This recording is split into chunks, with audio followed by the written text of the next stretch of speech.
I was born in Cedar Rapids, Iowa, and at the age of 2, we moved to Faribault, Minnesota.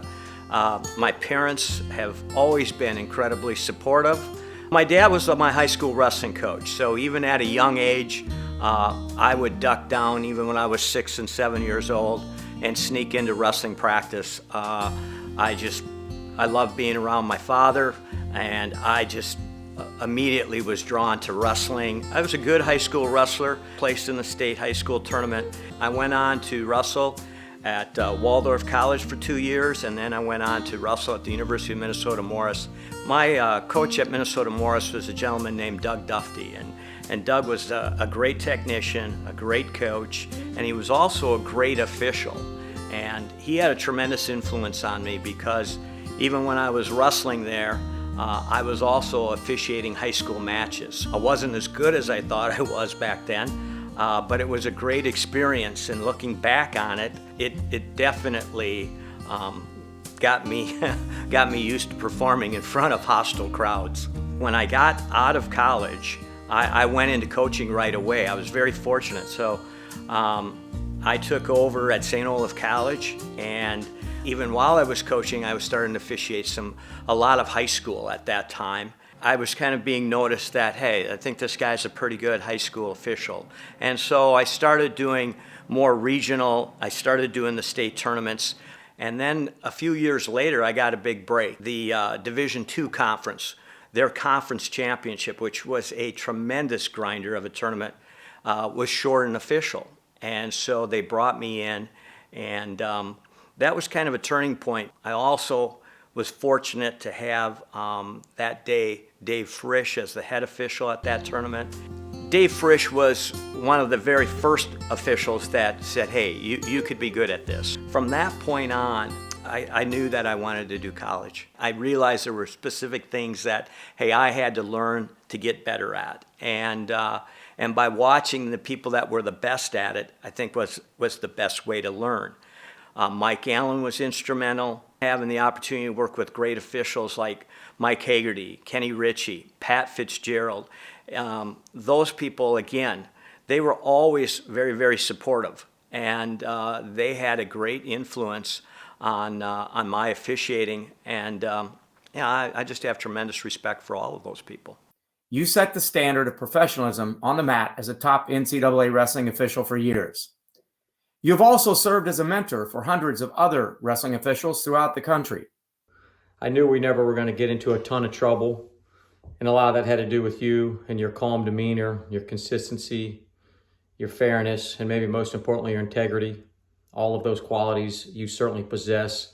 I ended up doing a total through my career. I did 36 national championships.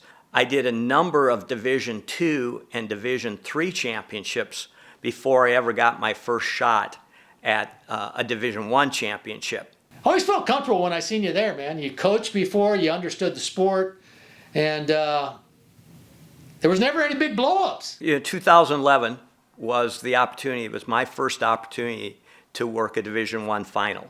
That was the first one I got, and I was very fortunate. I had Jordan Burroughs in the finals, and he made it easy for me.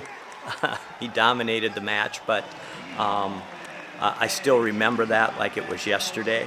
And at that point, even more opportunities came. And I would say clearly the biggest match that I ever worked was, I was fortunate enough to work the match where Oklahoma State came into Iowa, and Iowa was trying to, had won 84 straight duels, tying the record that had been established by Oklahoma State.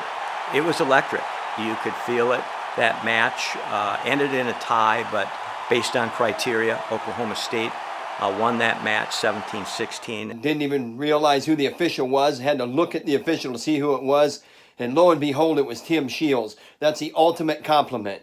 Staying out of the way, being fair and just, doing your job at the highest professional level. I officiated finals in 2011, 12, 13, 14, 15.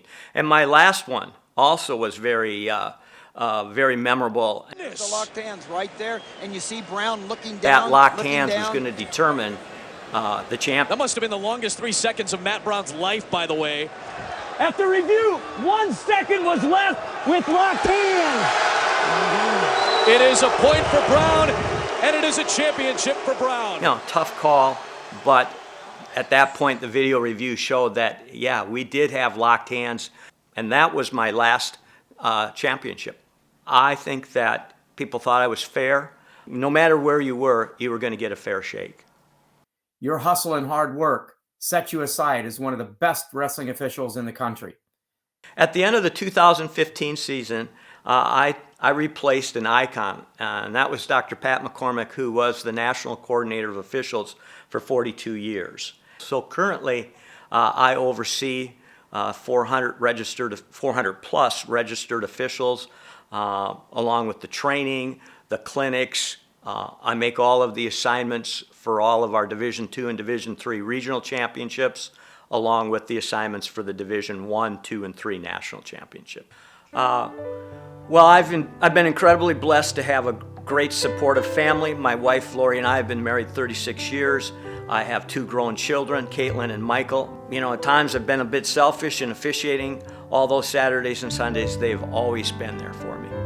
Being inducted into the National Wrestling Hall of Fame as a meritorious official means everything. It's a validation that, hey, I did a good job, not only as an official, but as a person who gave back to the sport. It's incredibly humbling, and yet obviously I'm thrilled.